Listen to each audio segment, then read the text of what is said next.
भारत में एक कथन है कि जाति है कि जाति नहीं।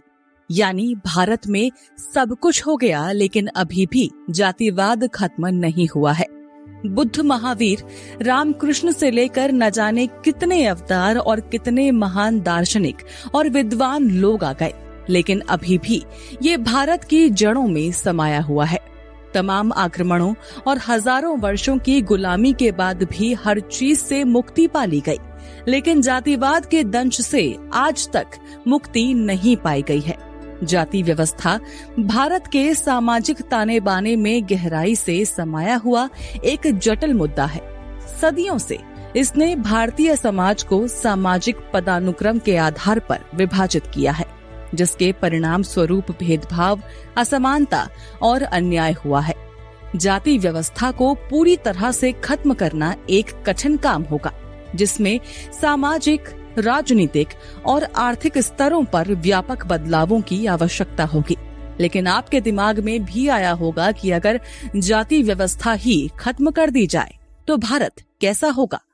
क्या फिर जो अन्याय आदि हैं वो खत्म हो जाएंगे? तो इसको लेकर हमने विश्लेषण किया और जो पाया वो हम आपको बताने वाले हैं। सबसे पहले तो जाति व्यवस्था खत्म करने से सभी लोगों को समान अधिकार और अवसर प्राप्त होंगे, जिसमें शिक्षा, रोजगार, आवास और स्वास्थ्य सेवा शामिल हैं। लिंग, धर्म या सामाजिक व आर्थिक स्थिति के आधार पर भेदभाव भी कम होगा। जातिगत बाधाओं के बिना लोग अपनी योग्यता और कड़ी मेहनत के आधार पर समाज में आगे बढ़ सकेंगे। इसका मतलब है कि गरीब और वंचित समुदायों के लोग बेहतर जीवन स्तर प्राप्त कर सकेंगे। जातिगत विभाजन के बिना समाज अधिक एकजुट और सामंजस्यपूर्ण होगा। इससे सामाजिक संघर्ष और हिंसा में कमी आएगी।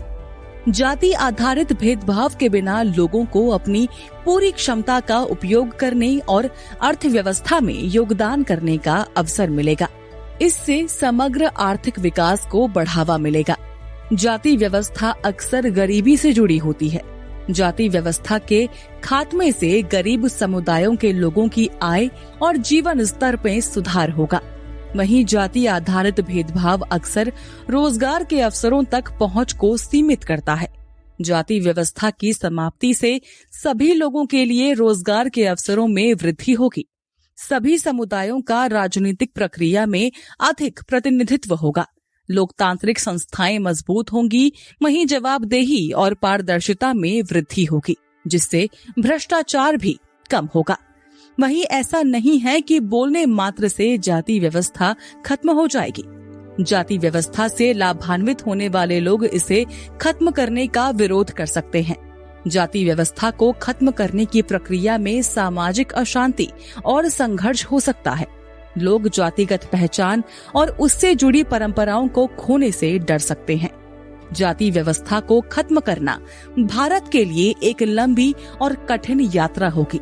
हालांकि ये एक ऐसा लक्ष्य है जिसके लिए प्रयास करना चाहिए, क्योंकि इससे सभी भारतीयों के लिए अधिक न्यायपूर्ण और समान समाज का निर्माण होगा। ये भी ध्यान रखना जरूरी है कि भारत में जाति व्यवस्था पहले से ही काफी हद तक कमजोर हो चुकी है। संविधान द्वारा जातिगत भेदभाव को प्रतिबंधित किया गया है और कई कानून और नीतियां हैं जो पिछड़े वर्गों के उत्थान को बढ़ावा देती हैं। ये एक जटिल मुद्दा है जिसका कोई आसान जवाब नहीं है।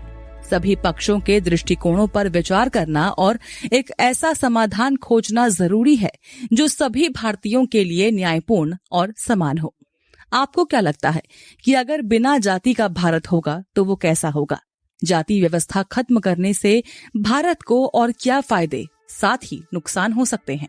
जरूर शेयर कीजिए अपने व्यूज अपने कमेंट्स के थ्रू और सब्सक्राइब करना बिल्कुल न भूलें हमारा चैनल।